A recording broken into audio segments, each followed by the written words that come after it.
So, how to mix keyboards and synths. I have a little synth in front of me. This sounds amazing, and I'm going to show you today how I record it and how I mix it. Welcome back to the Thomann studio and recording channel. My name is Claudio. I'm a lifelong music producer. I run this awesome studios here in central London called Dr. Mix. And on this channel, I show you arrangement, production, mixing. If you are interested in that kind of stuff, I strongly recommend that you subscribe to this channel and hit that bell notification button so that you don't miss out.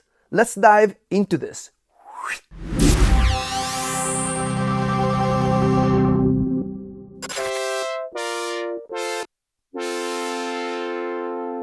Right? I know, it sounds good.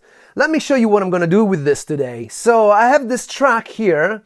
Let me show it to you. It's a little number of, I don't know, modern contemporary electronic music that I've recorded earlier. I've got some Rhodes here going, so we'll go into that as well. And I've got lots of synthesizers going here. But I thought it misses some of this. So let me record that, all right? So let's go.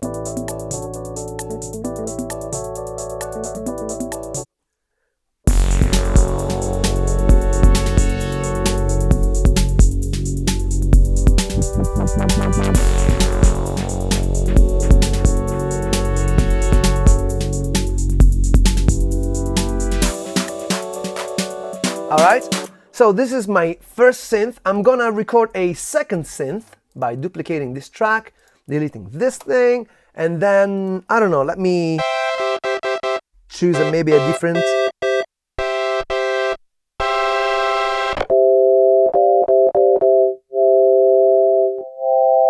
Maybe this one. I'm gonna use a little bit more chorus on this one. Maybe a little bit more resonance. Right? Okay, let me try that.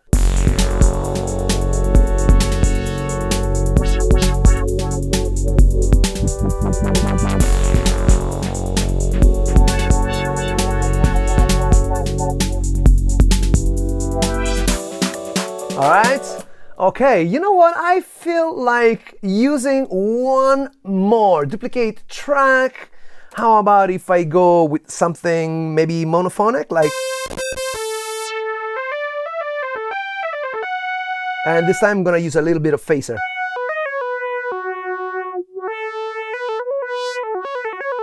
All right, let's do that. I like that. I like that. All right.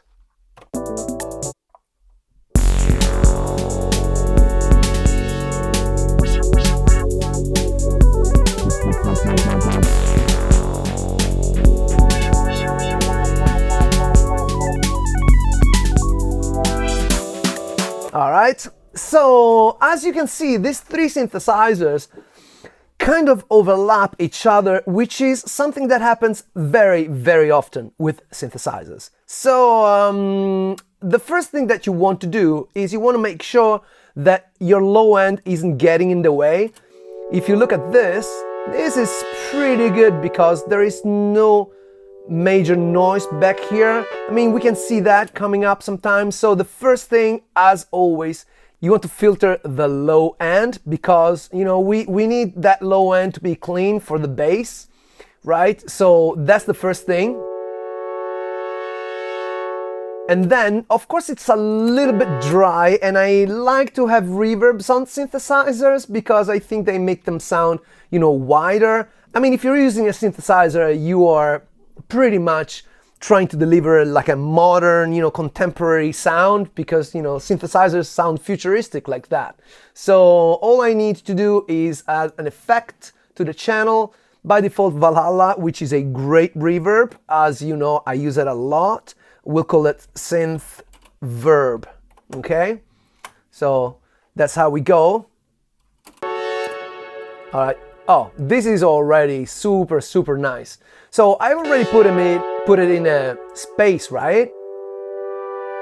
And this helps because the scope here is to give a slightly different flavor to each synthesizer so that you help the ear tell the difference between one and another, because otherwise they're all meshed up, you know, all together. So this is a way for me to give a certain flavor to synthesizer number one, all right? Let's make sure that this reverb doesn't have too much low end. No, it doesn't, so it doesn't need anything. It's very well behaved. So let's go to synthesizer number two, which is this one, okay? So now we solo that, and let's listen to it. Right? So I have pretty much used the same sound, and I had a little bit of chorus on this one. So how do I make sure that I create a lot of separation between the first synthesizer and the second synthesizer? So here's how I'm gonna do it. I go to the channel, bang, and I'm going to select S1, which is a stereo imager. Now this is a particularly good one for you know, sort of drastic interventions, like making a stereo synthesizer more stereo. And I'm gonna show you how that sounds like.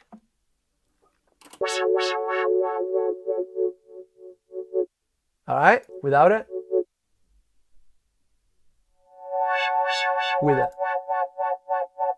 Right? So maybe you might want to use headphones to have a clearer idea of what this does. So I'm just gonna use it all the way up so that you know, you can really tell the difference. And now I'm going to select the first two synthesizers, and now you will see how the second one really stands out. And when I mean out, I mean out, like out of the way. It sounds like more stereo, more pushed towards the external side of your musical vision.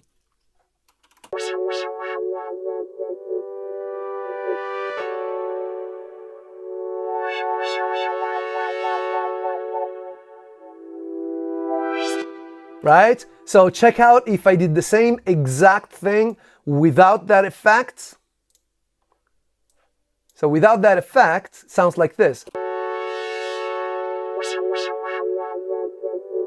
But if I put S1 on,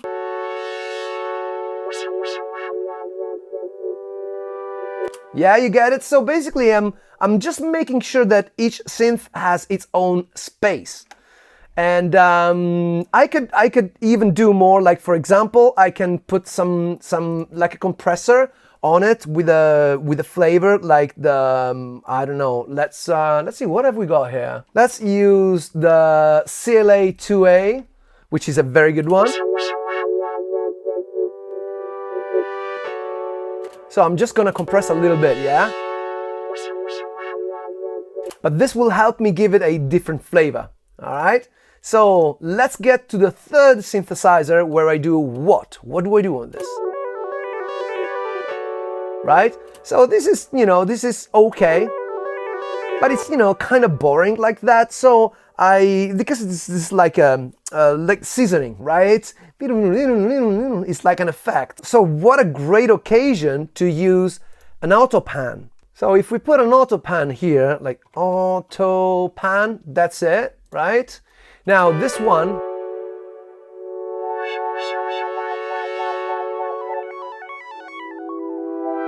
see how it's going around? Now I have three synthesizers that otherwise would be like a big mash, one on top of the other. Now each one does its own thing.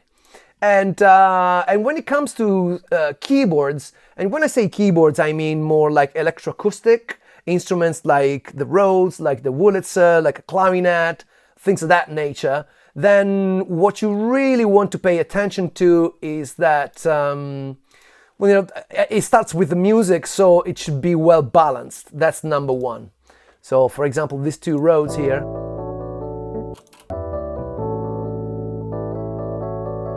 So let's see what I've done to these two guys. I don't think I've done much to them. In fact, I've done nothing to them. I put just a little bit of generic reverb. So how about if we make them a bit different? How about if we use a little bit of, I don't know, flanger? Like, let's use a little bit of flanger on this one. Yeah? We're gonna put it all the way stereo.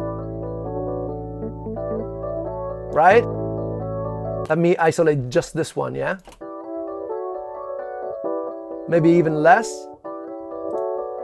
All right, and then the second one, what am I gonna do to it? Let's see. Right? Just the idea that this should have its own taste, its own flavor. So maybe for this one, I can just go for, I don't know, a little bit of phaser, right?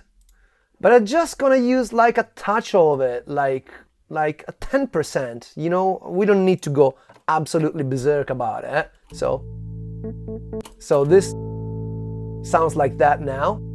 So when I play them together,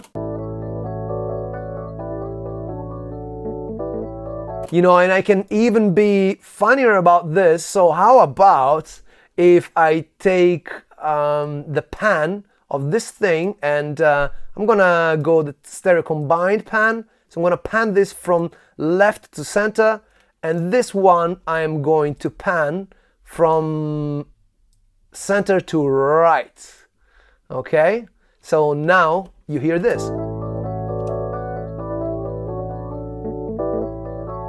So now it's a real soundscape. You've done something really creative with it and it becomes really personal. So let's listen to the whole thing now.